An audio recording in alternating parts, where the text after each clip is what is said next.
How you doing, everybody? It's Sal the Voice Valentinetti. My thoughts and prayers are with each and every one of you during these difficult times. But it is in these times where we must come together by staying apart, doing our part to prevent the spread of COVID-19.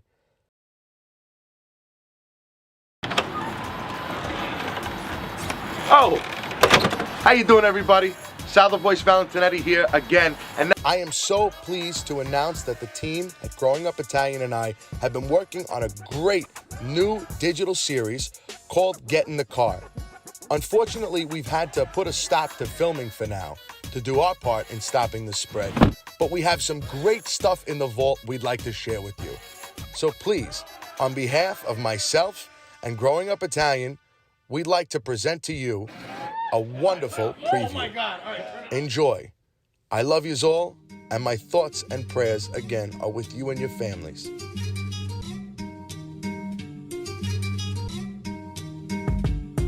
Go.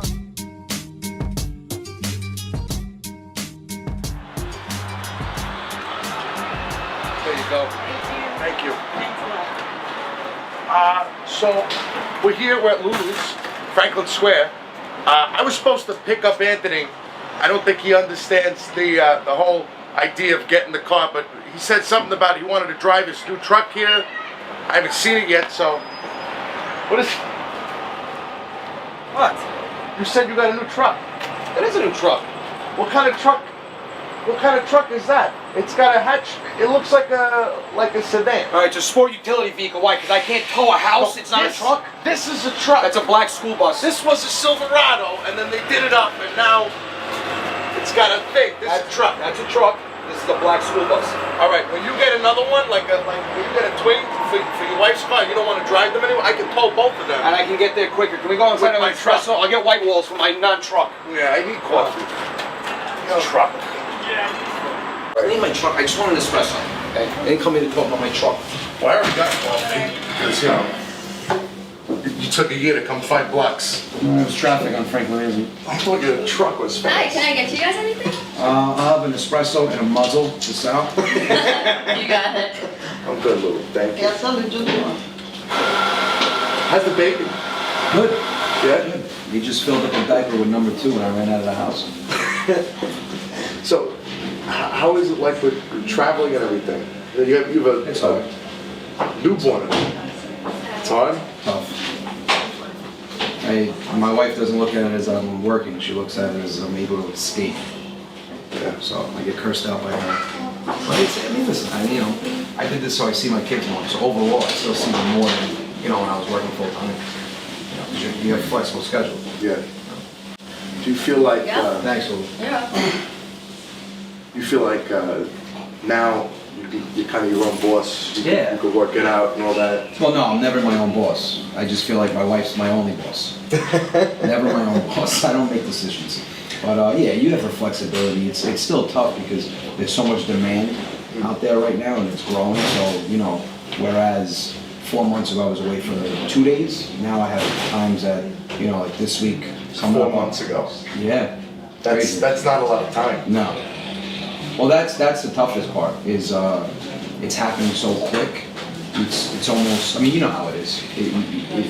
When it gradually happens, it's easier because you're able to adjust. When it happens overnight. It happens seriously. 4 months ago, the longest I was away was 2 days.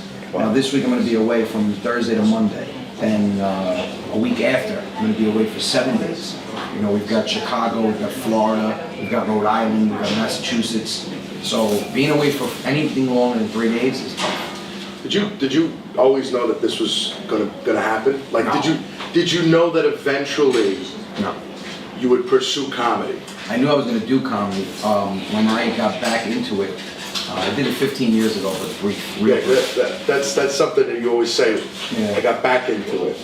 So 15 years ago, you gave this a shot. A lot of open mics. It was 4 minutes here, 6 minutes there. And then when I got back into it, I ended up renting out a theater. This is before you even met Michelle. Yeah. Wow. Michelle didn't meet me as a comedian. Right. Yeah, so it's a harder adjustment for her. You hungry? Yeah, dude, I'm not ignoring you. It's just that I'm sitting in front of the bakery showcase and I'm salivating. You gotta get something. That's why I'm facing this way. Smart move. Yeah, because I'm literally I have a problem. If I turn that way and I have any bit of hunger, You would be ignoring me. Yeah, I'm going through that case. I'm trying to pick out mentally what I want. Yeah. What's the healthiest thing you think that's that?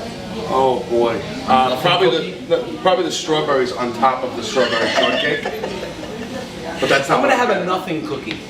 I think I'm gonna have a shvoya though. I think I'm gonna join you.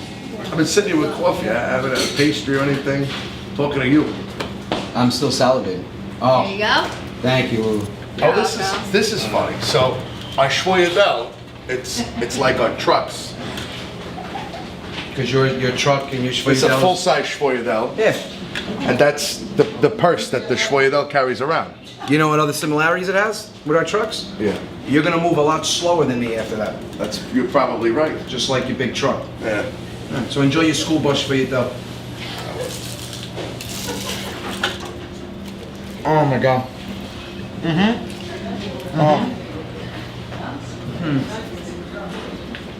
It's the only time Italians are quiet. I picked the wrong day to wear black though. You look like Tony Montana in Scarface.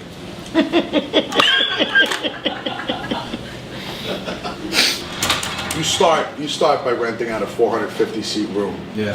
and you pretty much sell the room. Sold out. You sold out the room Sold out. completely. Yeah. What kind of feeling is that? Oh, it was crazy. I mean, it was mostly family and friends, but I mean, you know, you got. I always look at it from a numbers standpoint. All right? my shows are mostly family and friends. Well, I mean, it's good to start off like that, but you know, it's a numbers game. So if you have 450 people and you make them laugh, like again, you've been to my shows. I don't want you laughing. I want your stomach hurting. And if Yeah. you get that for an hour, 450 people tell 20 people each. I mean, the numbers are insane. Now you're talking about 9,000 people that know who you are or what you did, and that just keeps growing. So that's why I wanted to do a big theater my first time back. People hear about that. There's buzz. Now Yeah. you start getting booked in clubs and things like that. Governors was the first club to ever book me. And how many nights did you sell out there? I sold out my first night. It was Thanksgiving. Black Friday. First time, 2018. It was at Belmore, brokerage. Sold out my first time there. And since then, between brokerage, McGuire's, and Governors in Levittown, I've had 14 sold out shows. And while you're doing these shows in the beginning, you're still working for the dealership Still a finance manager. because that's your bread and butter. That's how it's been. You're not 100% sure how this is going to go. No. As it starts to build, how does the conversation come up now? Where you're like, okay, I think this is the path that I'm going to take. I think I'm ready to leave my day job. Conversation was quick. I said to my wife, I want to leave my job, and she said no. That's how quick it was. But How was that conversation with your wife? Because you had a big, Gabriella's at the time, what, 3 years Three old? years old? Yeah. You know?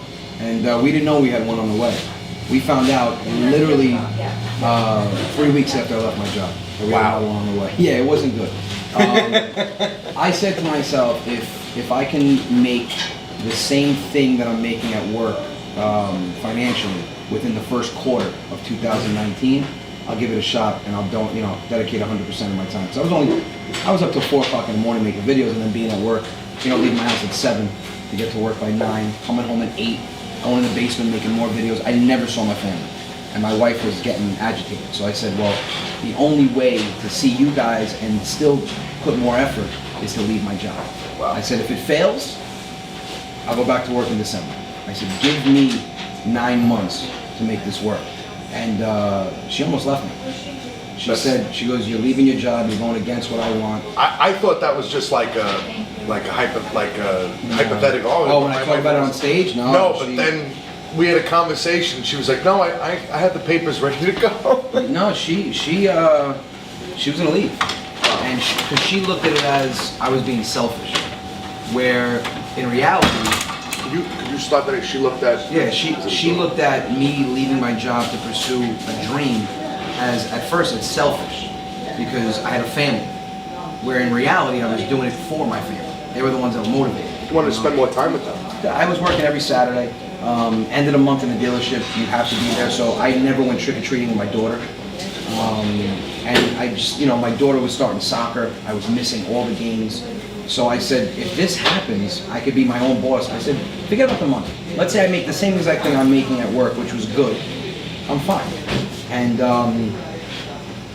4 months into it, she started seeing, she started coming to more shows, seeing the response from people. My comedy relates. You think that I'm in your house as you were growing up, and I love that because it's not only Italians, it's Italian, Portuguese, Greek, German, Argentinian. They all grew up with that old school feel. Yeah, that off the boat feel. It's not necessarily off the boat Italian. No, it's off the boat everyone who has a parent who's an immigrant, with an accent or something. They have the same manual. The way your father mispronounces words. Yeah. And how funny that is, and kind of like everybody can relate to that. Yeah. Who has a parent. They all have or that a family same member. instructional manual. Right. Growing up. Yeah. And once she started seeing it picking up, where now we were getting booked. First it was 6 shows a month, and 12 shows a month. Now March and April, I have 42 shows between 2 months. She started seeing it, and one night I came home from a show, and she was upset, and I said, "What's the matter?" And she said, "I almost stopped you from doing this." And I could have consoled her and held her, and I laughed in her face. Because I've never proved her wrong. The whole time I proved her. It wasn't the right decision, but I laughed, and she was like, "You're a jerk," and I'm like, "Yeah, I am," and but you were wrong, and I just keep bringing that up. So you're all over now. Yeah. You are a runaway train with no sign of slowing down or stopping. No desire to. What is next now? What is the? Where do you take your characters? Like we said before, you're developing new ones. Where do you take your stand-up, and then where do you take your podcast? Stand-up, we're doing bigger venues. 6 months ago we were packing out 200-person places, and now I've got Foxwoods coming up, that's 1,300. I've got St. George Theater, that's 2,000. Wilbur Theater in Boston. The venues are getting bigger. The characters, we're aiming towards an animated series. Bringing them to the big screen and actually having like an animated adult cartoon. Yeah. The stand-up, I watch my stand-ups all the time, and I try to either deliver, like you said it in Florida, you came to see me, you said even though I heard something before, you delivered it totally different. So I try to deliver it in a more relatable way. Like if you go watch comedy and somebody touches on something that you've personally experienced, there's nothing funnier than that. It's like, I equate it to this, like looking at a tree. Right? It's got branches and everything, and it's got leaves. Right. And then you leave that tree for a year, you come back, and now it's the same tree, but it's completely different because that same tree has fruit, has flowers, has things like that. Right. You take a bit and you'll build it out. Yeah, it blossoms. Yeah, and it becomes something pretty much completely different. Yeah, well, everybody asks me, how do you try out new material? I do it at a sold-out show. Whereas most comedians will go to a smaller venue to try it out. Like Jerry Seinfeld would go to Caroline's. Right. Go on an off night. Yep. Middle. I try out Sit new there with a material. pad and try out new material. I write it and I deliver it at a sold-out crowd. And I think speaks to the loyalty of your crowd. Yeah. You know what your people like. Yeah, and not only that, I mean, I've got such a good grasp on what's relatable, because now that, people relate to a lot of things I say, like comedians tell me, they're like, dude, that's comedic suicide. You're trying the material at a sold-out show where the expectations are so high. I'm like, but if you're a true comedian, why can't you do that? It's what better way to do it in front of a sold-out crowd? And then once that joke works or that story works, now I blossom into something that I might be able to end the show with. And my goal is I want an hour and a half of comedy of what they call closing jokes, closers. You get an hour and a half of closers where you get that belly laugh for a whole hour and a half. I mean, I haven't been to a show where you laugh for an hour and a half like that. No. Where your face hurts. Now, your podcast, Sorry for What? I love it because it's your opinion on things. I rant about certain topics. I basically say what everybody else is thinking. Yeah. And I'm not sorry for it, because you shouldn't be. Sorry for what? That's it. That's it. I love that you're completely inhibited when you're on there in a way that you don't do it with your videos. With your videos, it's Uncle Vinny's perspective, Correct. or Zia Lucia's perspective. Yeah. You know, with your comedy, it's more of you know, just stories about your life. Growing up, yeah. With your podcast, you can share your opinion on what's going on now. It's very. Give me chills. You actually pay attention to me, Sal. No, that's exactly what it is. You literally. I am a big fan of yours. And I'm a big fan of yours. I know we're friends, and I don't talk about it when we're hanging out. I'll be honest. I listen to your stuff in my truck by myself, and it just puts me to a tranquil state. But no, you hit it. I've never had anybody hit it right on the head like that. You nailed it. It's the videos is Uncle Vinny and Zia Lucia's perspective. My comedy is me growing up, me with my family, me with my kids, me with my wife, and my podcast is a way or an outlet for me to, you know, bring up topics or current events that people are reading or watching and giving my take on it. That's exactly what it is. You have every aspect of comedy you possibly have. Yeah. You know, you've got their outlook, you've got my outlook, and then you've got stuff that you and I both read or see in the news, and I'm ranting about it, and, you know, at times telling what your thoughts might be on that, and being real about it. Yeah. You know, I don't sugarcoat. Sugarcoat is not my forte. No. I can't. I can't bite my tongue. You take criticism so well, too. You got it. Because you kind of just go, okay, well, that's your opinion. Yeah. This is mine. I had a guy write me the other day, and it was a video that has 2.6 million views. And most of the comments, I'd say 98% of them are positive. And he goes, I don't know what anybody finds is funny. This is the dumbest video I've ever seen. I said, well, I high five you for honesty, my man. And he goes, well, actually, I saw 2 other of your videos. You're actually very talented. So it's like, are you saying that to get a response? Because I'm not going to hate on you if you don't find me funny. My wife doesn't laugh at anything. You told me a story about a guy who heckled you at a show. Worst move possible. Right. Worst move. Because you're from huge Italian family. We're from the same walk of life. We had a lot of friends growing up, and all those friends did was break balls. My family, who needed friends? So here's a heckler, right? Yeah. He's coming at you, you come back at him. He ended up leaving. He ended up walking out, but didn't you see him at the end or afterwards? Yeah, he stuck around for me. And he came up to you and he said, you know what, I got a lot of respect for you. So he started by, and you get these guys sometimes at comedy shows, they want it about them.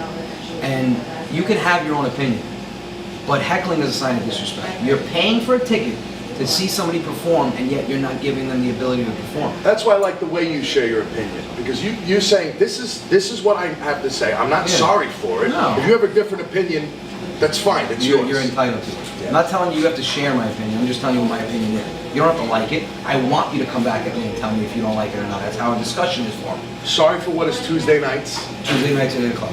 And you can find it at Rodia Comedy on Facebook. Anthony Rodia Comedy. Anthony Rodia Comedy on Facebook. Yeah, or govsradio.com. Govsradio.com. And then, what is your projection for your series? Do you think you think maybe by the end of 2020 we'll be seeing our favorite characters? The animated series? And what they actually look like. So I had them sketched out. I think we're finalized on that, but. So you're telling me Zia Lucia doesn't have 5 o'clock shadow? No. Okay. Ironically, she does when I do. Yeah, that's crazy. Isn't it? No, I got big plans, man. I want 2020 and 2021. I'm going to make a bold prediction. 2021, I'm at MSG. Wow. Yeah. Madison Square Garden by next year. Yeah. Saying it, like, hey, listen, I'm a firm believer. You want something to happen, you got to say it and put it out there. We're in Franklin Square. There's a good chance I could find an Italian church to light a candle. Yeah, right up the street. There you go. Yeah, but I'm a firm believer that you want something to happen, you got to let it out. Say it, let it out into the universe. I believe it can happen. 100%. I believe it can happen. Right. I just promise me one thing. Yeah. Promise me one thing. When you do Madison Square Garden, just a couple tickets for my mother. That's all You I'm got asking. it. You got it. 100%. You got 12 tickets on me to Madison Square Garden. I think I can swing that. I'm gonna finish my schwa though. Yeah, I'm gonna finish my bottle of water. Staring at you. That's right. It's the good stuff right here. Thanks, man. pH balance.